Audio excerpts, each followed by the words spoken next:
Okay, now on this one, we're multiplying a binomial, which is 2x minus 7, times a trinomial, 3x squared plus x minus 3. You're going to solve it, you're going to distribute and multiply these two together the same way you do the other ones. There just happens to be an extra term in this parentheses here. So I'm going to set it up exactly like I did with the other ones. I'm going to take this 2x and I'm going to distribute it to each term, and you got to make sure you get all the terms in that set of parentheses.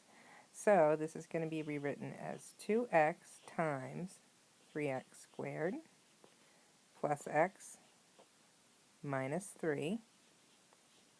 And then I'm going to do the same thing with the negative 7. Make sure that negative goes with it. It's going to go to all three terms as well. So it's going to be, now when I write it down here, it's negative 7, so I'm going to write it as minus 7 times 3x squared plus x minus 3. Now I can go ahead and distribute that to both of those. So 2x times 3x squared is going to give us 6x. Remember, there's a 1 exponent there that we don't write, but it has to be remembered that it's there.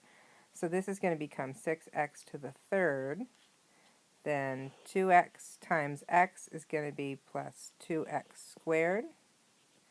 And then 2x times a negative 3 is going to be minus 6x. Now over here, I've got a negative 7 times 3x squared is going to give you a negative 21x squared. Negative 7 times x is going to give you minus 7x. Negative 7 times a negative 3, negative times a negative is a positive, so that's going to turn into plus 21. Now I want to start combining any like terms I have. I've got a 6x to the third. I don't have any other terms with a 6x to the third. So that's going to be my first term, 6x to the third.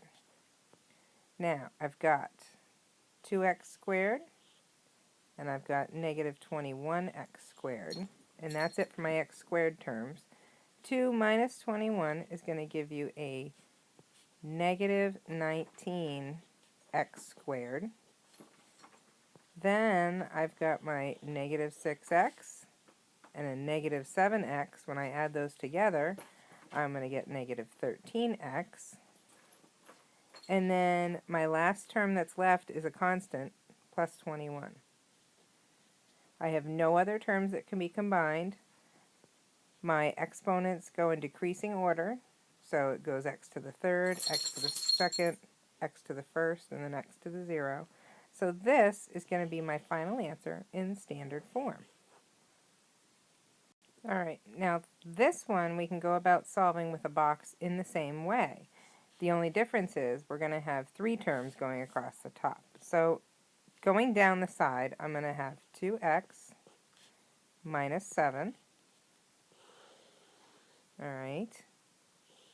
Going across the top, I'm going to have 3x squared, is one term, plus x is my second term, and minus 3 is my third term.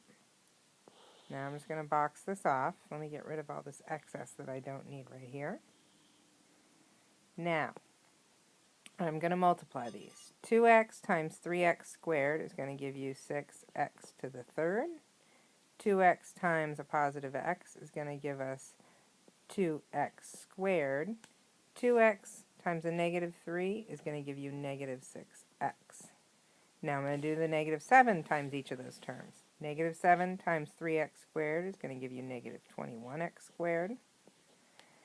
Negative 7 times x is going to give you negative 7x. Negative 7 times negative 3 gives you a positive 21.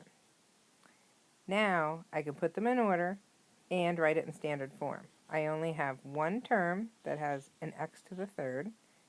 So my first term is going to be 6x to the third. You know what? I'm going to write this down below because I don't want to run out of room. Alright, my first term, 6x to the third. I have 2x squared and I have negative 21x squared. Add those together, you get a negative 19x squared. Then I'm going to go to my x's. negative 6x, negative 7x. When I add those together, I get negative 13x. And then my last term that's left, plus 21. And there's your final answer. And this does the exact same thing. It just gives you a more organized visual representation to help you keep track of everything. You can do it whatever way you choose, as long as you get the right answer.